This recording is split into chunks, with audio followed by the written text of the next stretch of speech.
इस राज्य में, इस सरकार में पुलिस प्रशासन अपराधी से भी बड़ा रूप ले चुकी है। इस राज्य में लगातार अपराधी कोलाहल मचा रहे हैं। अपराधी के साथ साथ पुलिस प्रशासन भी पूरी तरह से अत्याचार कर रहे हैं, दमन कर रहे हैं, शोषण कर रहे हैं। लेकिन गरीबों के आह के कारण सरकार जाएगी। समय का इंतजार कीजिए। सहरसा में कबाड़ी व्यवसायी की मौत के बाद अब तेजस्वी यादव ने कमेटी बैठाई है। उनके सारे विधायक अब परिजन से मिलते नजर आए हैं और क्या कुछ अल्टीमेटम दे दिया है पुलिस वालों को। साफ तौर पर 72 घंटे का अल्टीमेटम आरजेडी की तरफ से मिल चुका है। क्या कुछ मामला है, पूरे विस्तार से आपको बताते हैं। नमस्कार, मैं कोमल और आप देख रहे हैं दर्श न्यूज। देखिए, आपको बता दें कि तेजस्वी यादव जो लगातार चुप्पी साधे बैठे हैं, तेजस्वी यादव के कहने पर अब उनके विधायक मनोज शाह की मौत के बाद अब कमेटी बैठाकर पुलिस वालों को 72 घंटे की मोहलत देते नजर आए हैं। 72 घंटे की अल्टीमेटम दे दिया है। आपको बता दें कि सहरसा में सौर बाजार थाना क्षेत्र में कबाड़ी व्यवसायी मनोज कुमार शाह की संदिग्ध परिस्थिति में मौत हो जाती है और इसके बाद परिजनों ने गंभीर आरोप लगाया है, पुलिस वालों पर ही गंभीर आरोप लगाया है। यह घटना लगभग 15 दिन पहले सौर बाजार थाना क्षेत्र में बिजली के तार चोरी के मामले से जुड़ा है। वहीं पुलिस ने इस चोरी में शामिल एक आरोपी को गिरफ्तार किया। पूछताछ के दौरान आरोपी ने स्वीकार किया कि उसने चोरी किए गए बिजली के तार मनोज कुमार शाह की कबाड़ी दुकान में बेचे थे। इसके बाद पुलिस ने 27 नवंबर की शाम करीब 5 बजे मनोज कुमार शाह को हिरासत में लेकर पूछताछ की। पुलिस का दावा है कि मनोज को 28 नवंबर को जमानत पर छोड़ दिया गया था। हालांकि परिजन का आरोप है कि हिरासत के दौरान पुलिस ने मनोज के साथ मारपीट की, जिसके बाद उसकी तबीयत लगातार बिगड़ती चली गई और इसके बाद जो है उसकी मौत हो गई। और इस पर ही अब 3 दिसंबर को जो है उसकी मौत हो गई, जिसके बाद परिजन ने मनोज की मौत के लिए सीधे तौर पर सौर बाजार थाना क्षेत्र की टीम को जिम्मेदार ठहराया है और पुलिस पर पिटाई का आरोप लगाया है।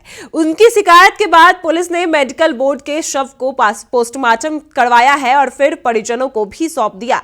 इसके बाद अब तेजस्वी यादव के विधायक रणविजय साहू, आईपी गुप्ता और गौतम कृष्ण भी पहुंचे हैं, परिवार से मुलाकातें करते नजर आए हैं। आप तस्वीर में साफ तौर पर देख सकते हैं कि अब तेजस्वी यादव आरजेडी की तरफ से कमेटी का गठन किया गया है, नोटिस भी दे दिया गया है और उस नोटिस में साफ लिखा है कि जो आरजेडी की तरफ से यह नोटिस की दिया गया है, जिसमें साफ तौर पर लिखा है कि मनोज शाह की जो हत्या की गई सहरसा जिले के सौर बाजार थाना में मनोज शाह की हत्या को लेकर राष्ट्रीय जनता दल द्वारा जांच कमेटी का गठन किया गया है और कल के दिन जो है कमेटी के सभी सदस्यगण पटना से सहरसा पहुंचे और पीड़ित परिवार से मुलाकातें करते नजर आए हैं, जिसके बाद 72 घंटे का अल्टीमेटम जो है तेजस्वी यादव के सारे विधायकों ने आरजेडी की तरफ से पुलिस वालों को दे दिया गया है।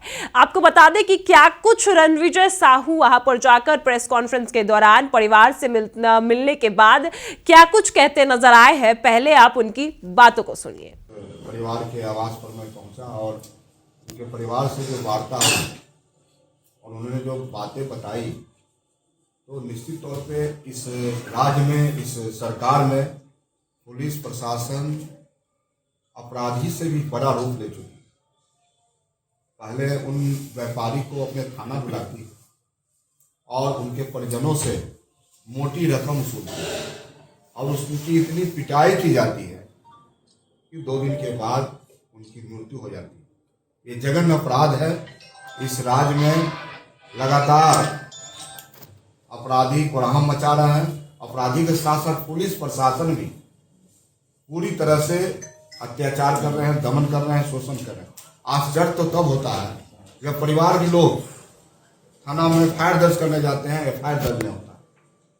तो राष्ट्रीय जनता दल के जांच टीम ने मैंने कई बिंदुओं की तहकीकात की है और निश्चित तौर पे राष्ट्रीय जनता दल संघर्षों की पार्टी है, गरीबों की आवाज़ है, कमजोरों की आवाज़ है।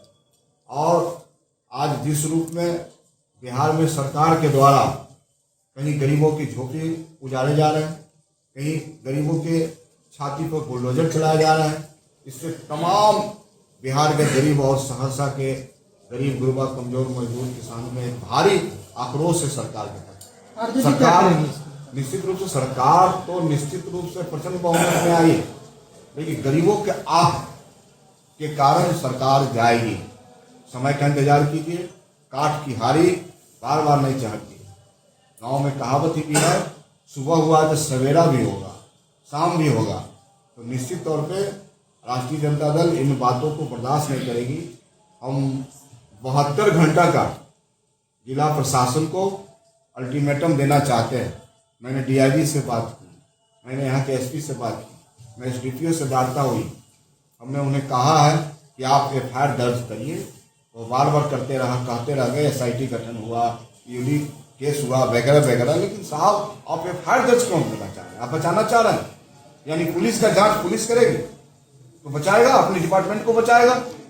तो हम तो आपके माध्यम से मांग करना चाहते हैं कि न्यायिक जांच हो, जज के अध्यक्षता में एक कमेटी बने और पीड़ित परिवार को न्याय मिले, ताकि दूसरा मनोज का यह पुलिस प्रशासन पीट कर जघन्य अपराध न करे, जघन्य हत्या न करे। इसके लिए न्यायिक जांच हो और मृतक परिवार को 50 लाख का मुआवजा मिले। 2 बच्चियां हैं और उनकी शादी नहीं हुई है, एक बेटे हैं। आखिर उन परिवार को देखेगा कौन? तो निश्चित तौर पे जो दोषी हैं, यहाँ के प्रशासन ने कहा कि स्थानीय थाना को हम लाइन हाजिर करते हैं। आप बताइए, आम पब्लिक को पुलिस ले जाए और उसको पिटाई करे, उनकी मृत्यु हो, हत्या करे और पुलिस लाइन हाजिर करते रहे, तो राष्ट्रीय जनता दल बर्दाश्त नहीं करेगा। 3 दिनों के अंदर जिला प्रशासन निश्चित रूप से एफआईआर दर्ज करे, नहीं तो राष्ट्रीय जनता दल आंदोलन करे। इस हत्या के मामले में अगर प्रशासन की बढ़िया से कार्रवाई नहीं की गई तो राजद क्या करेगा? अगला कदम क्या होगा? राजद तो संघर्षों में विश्वास करता है। राजद एक कार्यकर्ताओं की पार्टी है, गरीबों की आवाज है। माननीय लालू प्रसाद यादव के विचारधारा, अम्बेडकर जी का विचारधारा, जननायक कर्पूरी ठाकुर जी का विचारधारा है। उन विचारों को हम सम्मानित करके हम संघर्ष करेंगे और हमें भरोसा है जनता पर, आम नागरिक पर, आम जनता का भरोसा, उनकी समस्या के लिए हम लड़ेंगे और जीतेंगे। देखिए, आपने सुना कि तेजस्वी यादव के सारे विधायक पहुंचते हैं, आईपी गुप्ता जाते हैं, गौतम कृष्ण जाते हैं और ऐसे में रणविजय साहू भी पहुंचते हैं। समस्तीपुर से जो विधायक है वो भी पहुंचते हैं और ऐसे में उनका साफ तौर पर कहना है कि ये हत्या जो है पुलिस वालों की वजह से ही हुआ है। परिजन का जो आरोप लगा रहे हैं, पीड़ित परिवार जो आरोप लगा रहे हैं कि पुलिस ने उनके साथ मारपीट की मनोज शाह के साथ, जिसके बाद वो लगातार बीमार चल रहे थे और 3 दिसंबर को उनकी मौत हो गई। जिसके बाद अब परिवार वाले, देखिए एक तरफ आप तस्वीर देख सकते हैं कि किस तरीके से परिवार वाले अब अकेले पड़ चुके हैं। बच्चों के पास उनका पिता नहीं रहा और पत्नी के पास उनका पति नहीं रहा।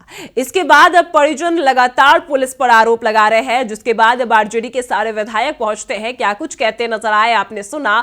और पुलिस वालों को 72 घंटे का अल्टीमेटम तेजस्वी यादव की आरजेडी की तरफ से दे दिया गया है, जिससे निष्पक्ष जांच की जाए। और साफ तौर पर रणविजय साहू कहते नजर आए हैं कि बिहार में अपराध अब चरम पर है और सरकार बदलने वाली है।